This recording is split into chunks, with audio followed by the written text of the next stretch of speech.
The rain started about an hour before I caught him.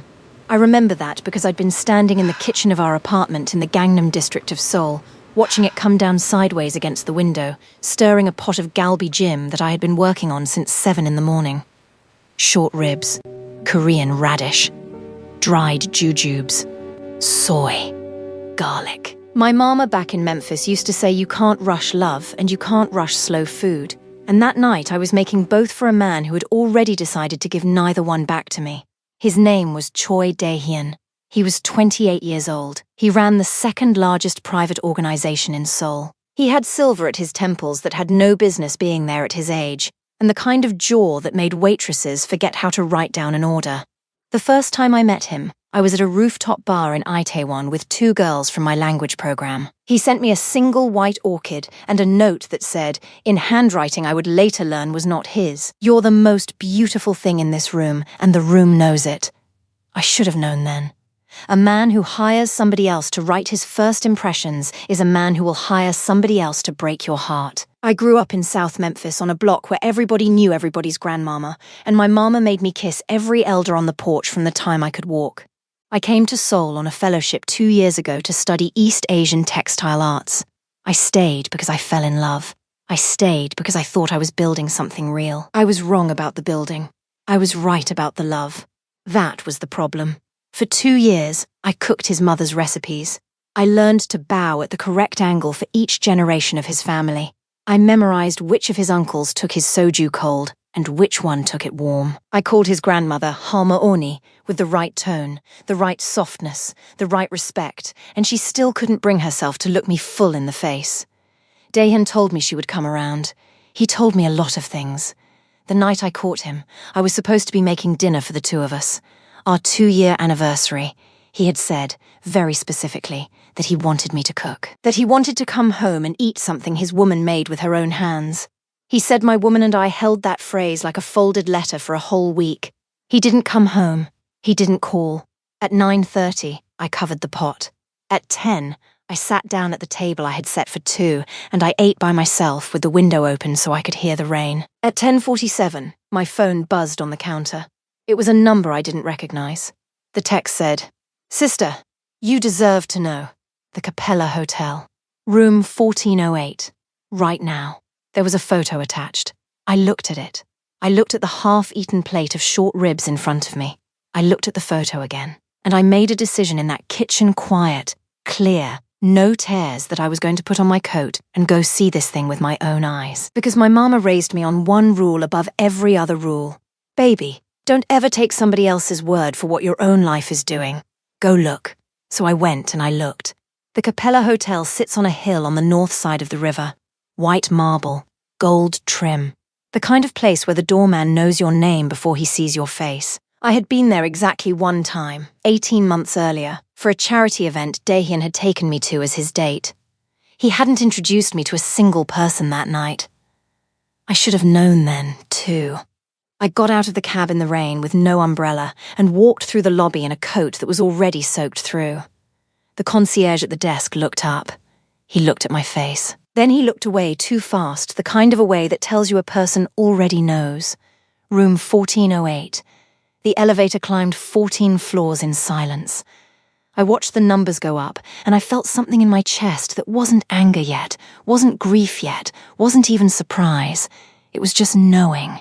A still, heavy knowing, like a room before a storm. The door at 1408 was cracked open about 2 inches. I could hear them before I saw them. Her laugh sharp, performative, the kind of laugh women use when they're laughing for someone else's benefit. His voice, low and warm, the voice he used to use on me when he wanted something. And underneath both of them, music. Old jazz. The kind Dae-hyun knew I loved. The kind he claimed he didn't understand. I pushed the door. The suite opened into a wide living room with a wall of windows looking out over the city. Champagne on the table. 2 glasses. His jacket on the back of the couch. And on the couch, Dae-hyun, in a white shirt half unbuttoned, with a Korean woman I had never seen before draped across his lap like a stole. She saw me first. She didn't move. She just smiled, slow and lazy, and tilted her head against his shoulder like she was settling in for a long show. Dae-hyun looked up. For 1/2 second, He froze.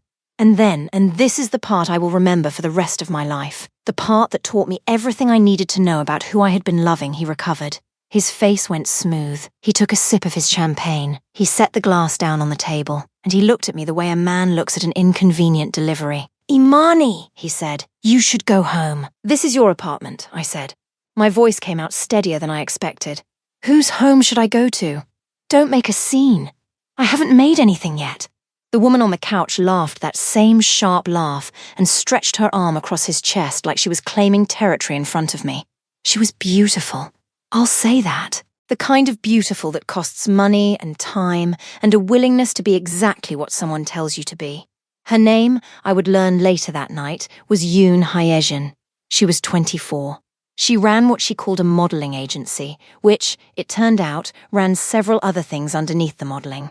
Daehyun stood up. He walked toward me slowly, the way you walk toward an animal you don't want to spook, and he put his hand on my elbow and tried to turn me back toward the door. I did not move. Imani! 2 years, I said. I cooked your mother's recipes. I learned 3,000 Korean characters because you said your grandmother would respect me more if I did. I sat in that apartment tonight by myself for 3 hours waiting for you to come home and eat a dinner. I started cooking at 7 in the morning. And you're here, with her. You don't fit my world. His voice was quiet, almost gentle. That was the worst part. I tried. You tried. But you were never going to fit, Imani.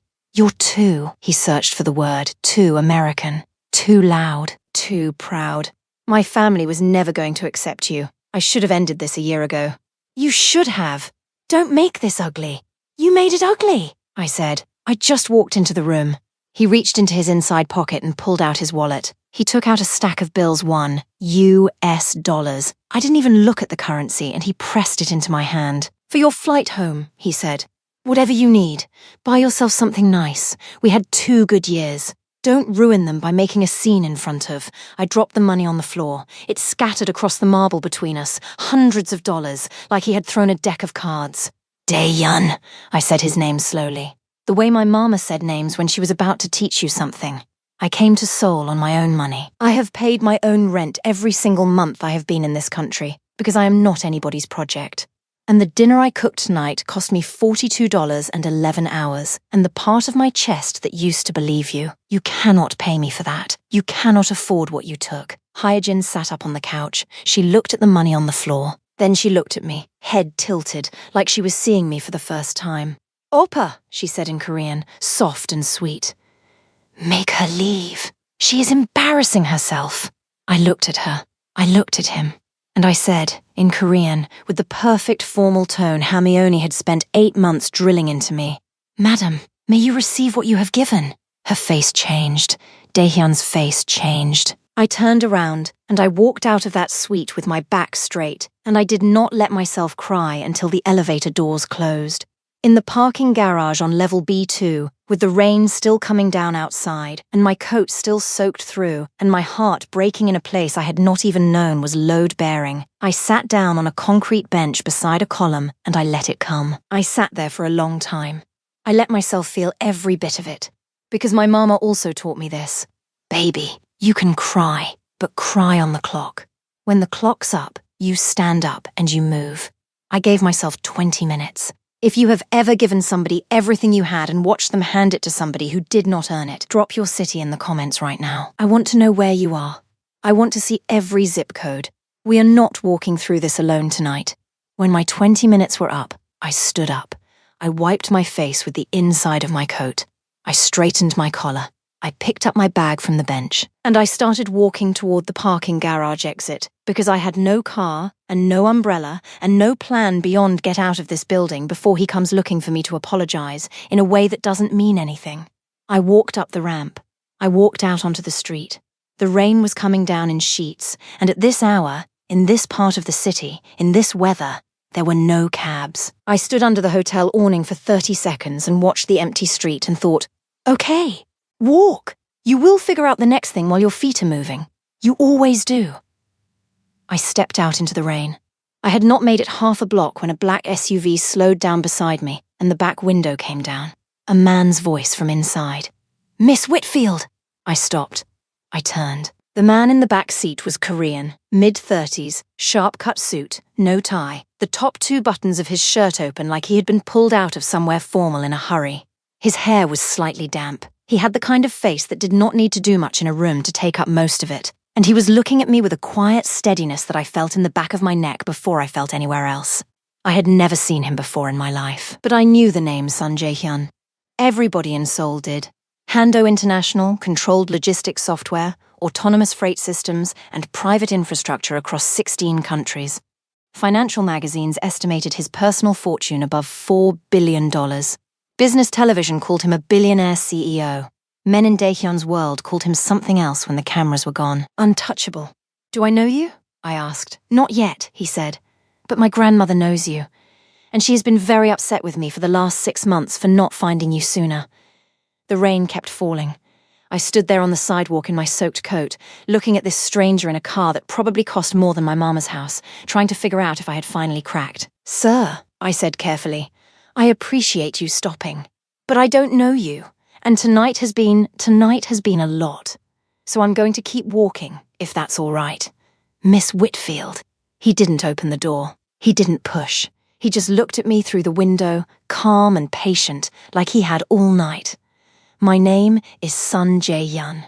I run a private group called Hando International. My grandmother is Sun Hyo-ja. 6 months ago at the Seoul Children's Hospital charity gala, she fell on the steps outside and dropped her purse. You picked her up. You walked her to a bench. You called for help. You sat with her until I got there. You never told her your name. You said," his mouth moved into something that was almost a smile. "You said, 'Auntie, somebody's grandbaby loves you, and you can't fall in front of God like this.'" I stared at him. I remembered the woman. I had not remembered her face. I had helped a lot of people in this city. A lot of Harmianas on a lot of sidewalks, because that is what you do when somebody's elder is on the ground in the rain. But I remembered saying that, because I remembered hearing my own mama's voice come out of my mouth, 2 countries away from her. "That was your grandmother." "Yes, she's all right. She is in extraordinary health. She has been driving me crazy for half a year, asking me to find the Memphis daughter who picked her up. Tonight, the Capella's security director recognized you leaving the lobby. Hando designed the hotel's security system, and the director had been shown the hospital gala photograph my grandmother kept asking us to circulate. He called my security chief. My chief called me. I came. I am parked here." He paused. "I do not know what is happening in your life right now, and I am not going to ask. But I would like to take you somewhere dry. My grandmother has a guest house. There are 8 bedrooms in it. None of them are mine. She would be very angry with me if I let you stand in this rain for 1 more minute." The wind blew water sideways under the awning. I looked at him. I looked at the empty street. And I thought, "Mama, what would you do?" And I heard her, clear as if she was standing next to me. "Baby, you do not get into cars with strange men. But you do get into cars with strange men's grandmamas. You take me to your grandmother," I said. "Not your house. Your grandmother's house. And I sit with her, and if she does not vouch for you, I am calling a cab and going home. Miss Whitfield." He reached over and opened the door. "That is exactly the plan." I got in carefully. The estate sat behind a stone wall in the hills above the city. By the time we drove through the gate, the rain had eased into a steady patter, and I was wrapped in a soft grey throw blanket that Sun Jae-hyun had pulled from somewhere in the back seat without making a thing of it. He did not try to make conversation. He did not look at me. He just sat across from me, with his phone face down on his knee, and let me catch my breath. When the car pulled up to the main house, the front door was already open. A small woman in a pink cardigan and silk slippers came marching down the front steps under an umbrella that her housekeeper was struggling to hold over her, and she was already yelling before the door of the SUV was fully open. "Are you a fool? Get out of the car. Get out, yes. Yes. Move. Move, move, move. Aigu, look at her. She is soaked. You let her sit like this. What is wrong with you, sweetheart? Sweetheart, come here. Come to Harmione. Come." She wrapped both arms around me before I had fully stood. She was barely 5 feet tall, smelled like ginger tea and Chanel No. 5, and held me like she had been waiting 6 months to do exactly this. "My Memphis daughter," she said into my shoulder, in heavily accented English. "My Memphis daughter. He found you. Finally, he found you." I told him. I said, "Jaehyun, you have all these computers. All these phones, you cannot find one beautiful black girl in Seoul? What is the point of all your money? He had no answer. He had no answer because he was being stupid. Come inside. You will eat. Why are you so thin? Have you been eating? Don't lie to me. I can tell. You have been crying. Who made you cry? Tell me his name. I will find him. Harmony, Jae-yoon started. Quiet. I am talking to my daughter. She pulled me toward the house. Inside, the foyer was lit with warm yellow light, and the smell of food, sesame oil, garlic, something braising hit me so hard my stomach made a sound I had not heard it make in 12 hours. Harmony heard it. She stopped in the middle of the hallway and turned and pointed a finger up at me like I had personally insulted her. You see? You see? She is starving. She is starving in my house. Mrs. Park, MRS. Park. Bring everything. Bring the Jeon. Bring the soup. Bring the rice. Bring the small fishes. Bring the... She paused, searched for the English word, gave up, said something in Korean. Then she looked back at me. You like all the small dishes, yes? You eat bankchan? Yes, Harmony. Good. She speaks Korean, she announced loudly to nobody in particular. She has manners. She has culture. She bows correctly. I taught her to bow correctly 6 months ago, and look, she still remembers. Did you see, Jae-yoon? Did you see how she bowed when she came in? You did not bow that well at your own father's funeral. Harmony. Don't Harmony me. Sit. Sit down. Both of you. Sit. We sat. She fed us. For the next 2 hours, in a dining room with a long teak table and an enormous painted screen along one wall, Sun Hyoja fed me more food than I had eaten in 3 days, and she talked the entire time. She talked about her late husband, a good man, but slow. Always slow. I had to push him out of the bed every morning. She talked about her grandson, smart in the head, sometimes a fool in the heart. That is why he is not married. Are you married, sweetheart? No? Goody! She talked about Memphis, which she had visited once in 1987, and had remembered ever since because somebody had taken her to Beale Street, and she had eaten ribs that, in her words, changed her chemistry. She did not ask me what had happened tonight, not once. She just kept refilling my plate and refilling my tea, and at one point, when she saw me set my chopsticks down because I genuinely could not eat one more bite of Jeon, she leaned across the table and patted my hand with her small soft fingers, and she said, very quietly, in English, whoever he is, sweetheart, he was not the one. The wrong man cannot keep a good woman, no matter how tight he holds. You did not lose anything tonight. You just put down something that was never yours. I started to cry. I tried not to. I held it as long as I could. But she reached across the table, and she took both of my hands in both of hers, and she held on. Cry, she said. Cry it all out. In this house, we cry, and then we eat, and then we sleep, and tomorrow the sun comes up, and we are stronger than we were yesterday. This is the way. This has always been the way. Across the table, Sun Jae-hyun was looking at his grandmother with an expression I did not know how to read. It looked almost like he was crying too. Comment right now if you have ever been held by a woman who was not your blood but felt like your blood. One of those aunties, grandmas, neighbors, church mothers who took you in on your hardest night. Drop in the comments. We owe those women everything. I slept in the guest house that night. It had 8 bedrooms and I picked the smallest one because that's what my mama taught me when somebody opens their house to you. You take the smallest piece. I slept 12 hours straight in a bed that smelled like clean cotton and lavender, and when I woke up, there was a note slid under my door in beautiful handwriting that said, breakfast at 9. Harmony says do not be late. Jay. I went to breakfast. Harmony had laid out a spread that could have fed 16 people. She watched me eat and asked me questions about my mama, my daddy, my 2 older brothers, my church, my fellowship, my fabric studies, the rivers in Tennessee, the food in Tennessee, the music in Tennessee. She wrote some of it down in a small leather notebook. She nodded at the answers she approved of. When I told her my mama was a nurse who had worked the same hospital floor for 31 years, she put her pen down and she said, very seriously, "Your mother is a saint. I would like to call her. We will arrange this." I laughed for the first time in 24 hours. After breakfast, Sun Jae-yun came into the dining room in a dark sweater and slacks with his phone in his hand, and he sat down across from me, and he said, "I need to talk to you about something. May I?" "Yes." "Choi Dae-yun came to my office this morning." I set my cup down. "He believes," Jae-yun continued, "that I have taken something that belongs to him. He believes you are an asset that he can negotiate to get back. He is wrong about both things, but I want you to know that he came. I told him to leave. I told him that you are not a thing that can be taken or returned, and that if he comes near you, near this house, or near my grandmother again, the conversation will be different." "What did he say?" He laughed at me. Jae-yun's mouth tightened, just slightly. "And he said something about how a tech CEO would not know how to handle a man like him. He is under the impression that Hando is only a technology company, and that I am only a CEO. He does not understand that my family built its first fortune protecting trade routes his organization still depends on. He calls himself a Mafia boss. My grandfather was settling disputes between men like him before Dae-hun learned to spell his own name. Jae-hun. Yes. I don't want a war." He looked at me for a moment. "I know. I don't want him hurt. I don't want her hurt.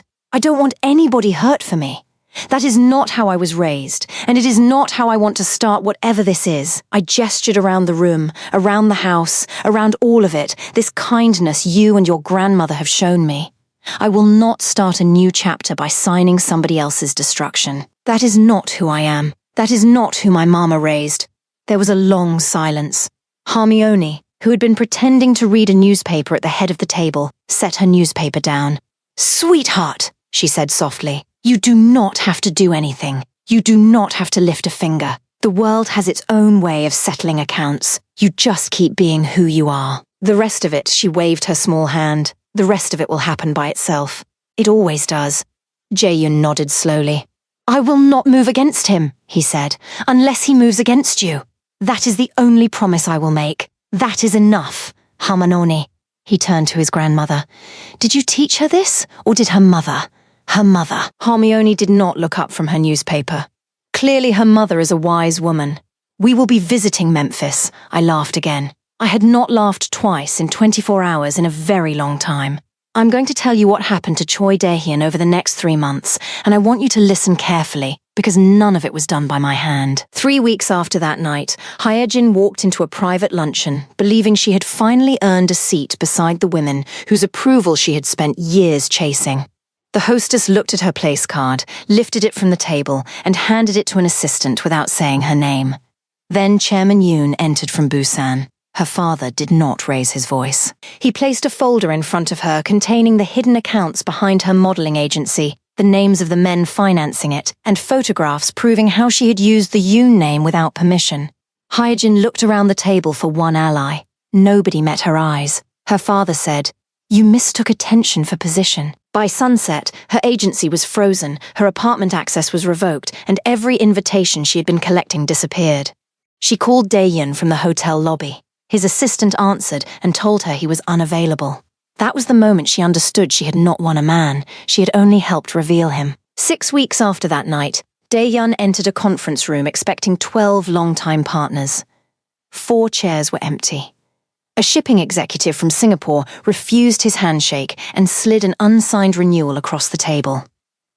"This is not about your private life," the man said.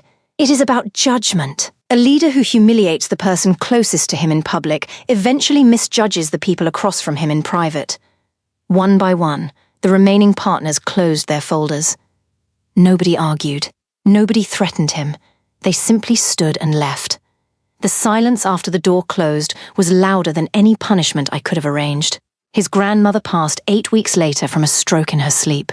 That was not karma. Death is not a business consequence, and grief is not a bill anyone earns. I sent a white orchid to the funeral with no name attached. I prayed for her in my own room and asked God to receive a woman who had been taught to protect tradition before tenderness. Her death did not punish Dae-hyun. It only removed the last person whose approval he had spent his life chasing, leaving him alone with the choices he had made in her name. 3 months after that night, Hyejin appeared outside the textile center where I taught on Saturdays. No driver, no designer coat, no lazy smile. She waited until the last girl had been picked up, then stepped out from beneath the awning.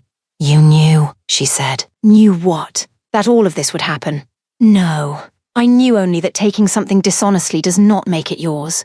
Her eyes filled, but she held the tears back. He stopped answering me the moment my family pulled the money.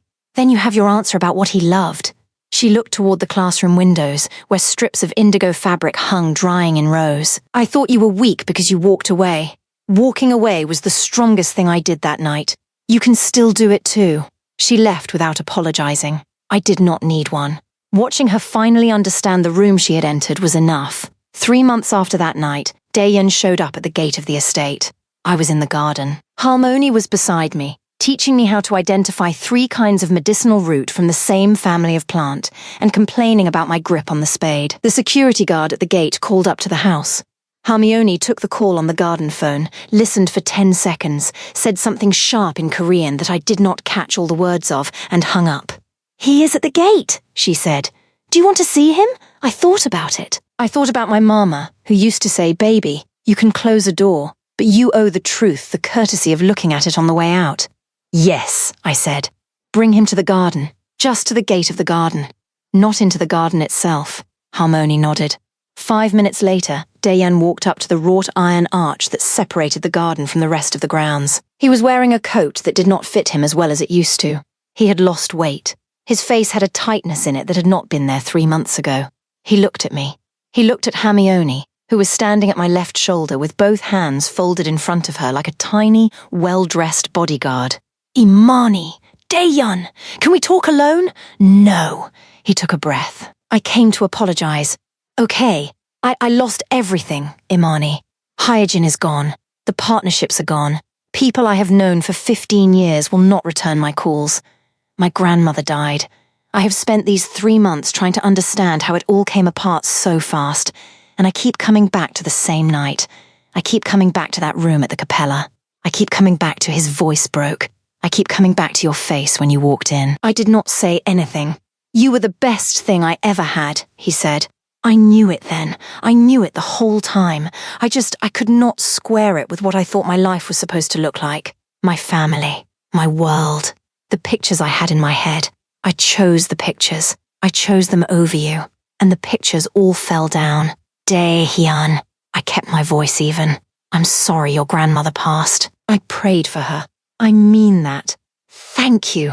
"I'm not sorry about anything else," he flinched. "You let a woman cook for your family for 2 years," I said. "You let her bow to your grandmother. You let her sit at your mother's table and learn her recipes. And the whole time, you knew you did not respect her enough to choose her. That is not a mistake, Dae-hyun. That is a character. And the character is what the world responded to. Not me. Not your partners. Not the Yoon family. You. You did this. You earned every door that closed. Imani, I do not have any more words for you. I wish you peace. I wish you the kind of growth that only comes after a fall. I will not be a part of it. Goodbye." I turned my back. I walked deeper into the garden, with Harmony at my side, and I did not look back even when I heard the gate open and close.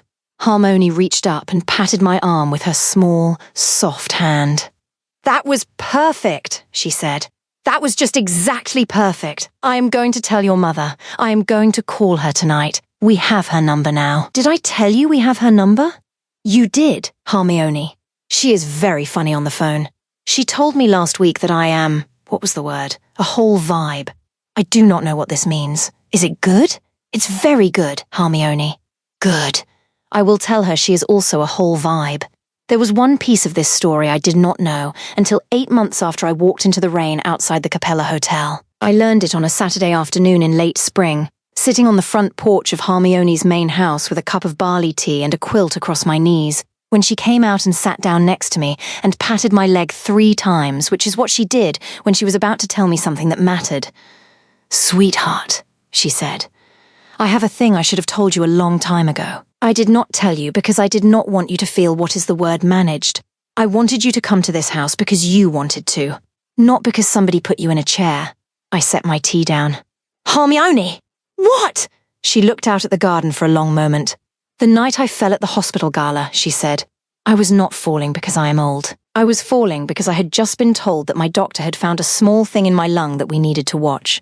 I came out of the building to call Jaehyun. I was crying. I was not paying attention. I tripped on the step. She paused.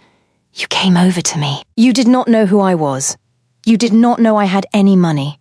You did not see my coat or my watch or my car. You saw a small Korean grandmother sitting on the wet pavement, and you sat down beside me in your nice dress, and you held my hand for 45 minutes until my grandson came.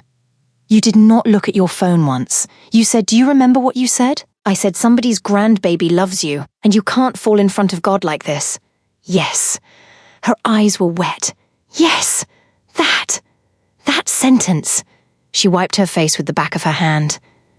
I went home that night and I told Jaehyun, find this girl, whoever she is. I do not care where she is or what she does. I want to know her.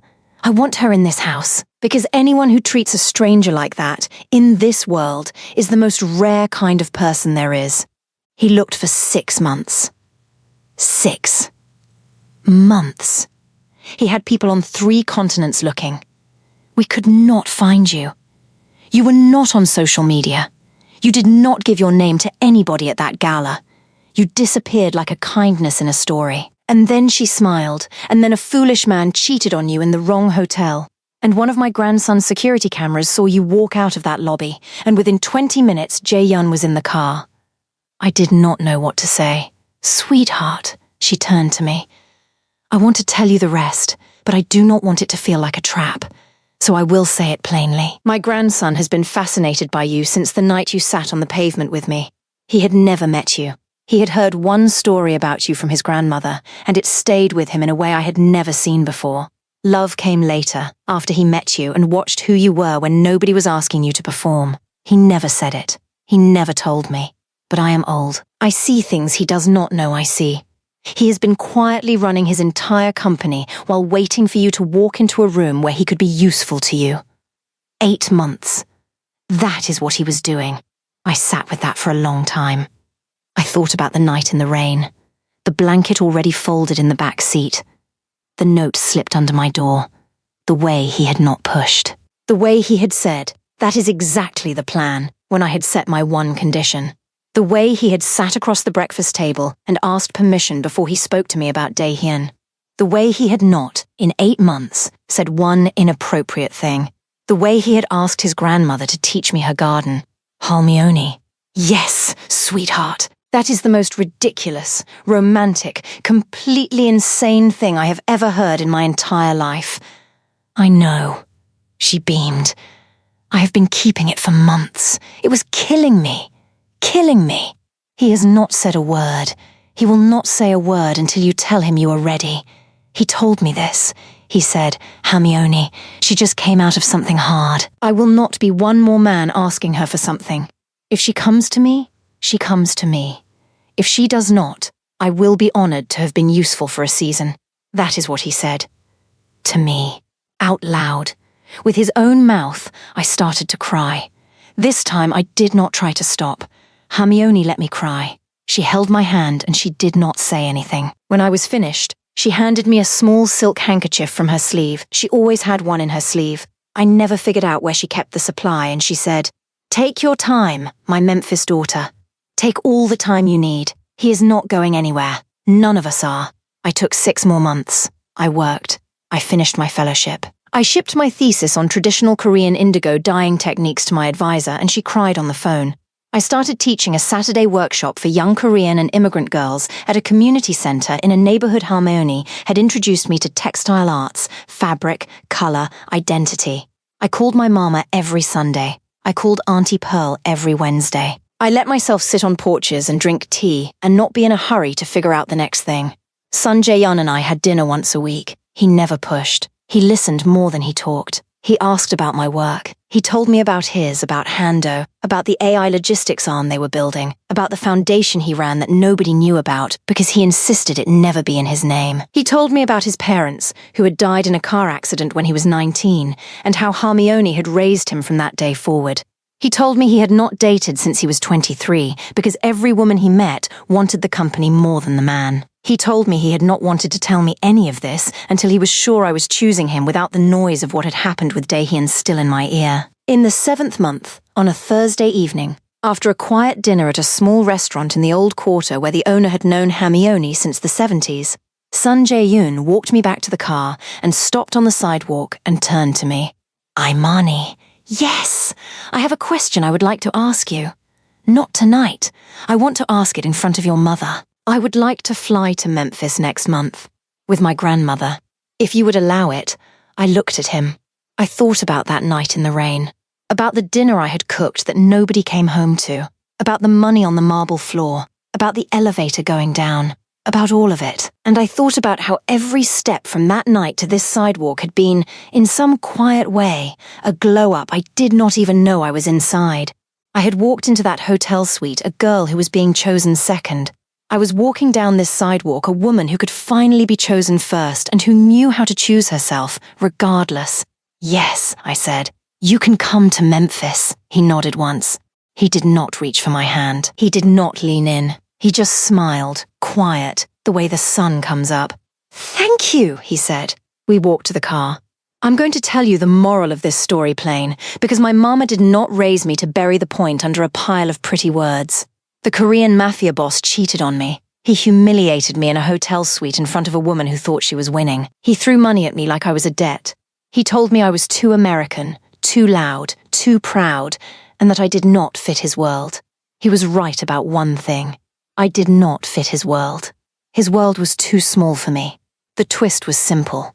The woman who tried to replace me lost the life she had performed, and the man who chose her lost the empire he thought he was protecting. The stranger who stopped in the rain was not only a billionaire CEO, but a patient man who valued who I already was and never asked me to shrink. She walked away with everything. I walked away with everything. Because everything was never the apartment in Gangnam. Everything was never the table I set for two. Everything was never the recipes I memorized for a family that was not going to claim me. Everything was the woman I was when I walked into that hotel suite. Everything was the way I bent down on a wet sidewalk for an old woman I did not know, with no camera watching, with no reward expected.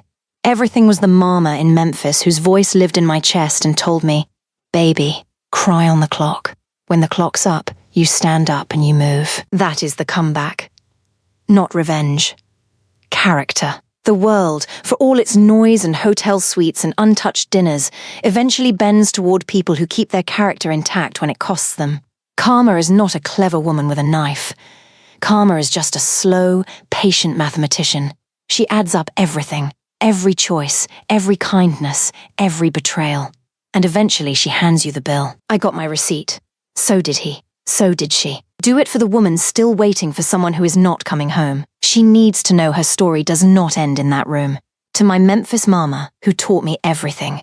To Hamioni's son, who fed me back to life. To every woman walking out of a building that did not deserve her keep walking. The car is coming.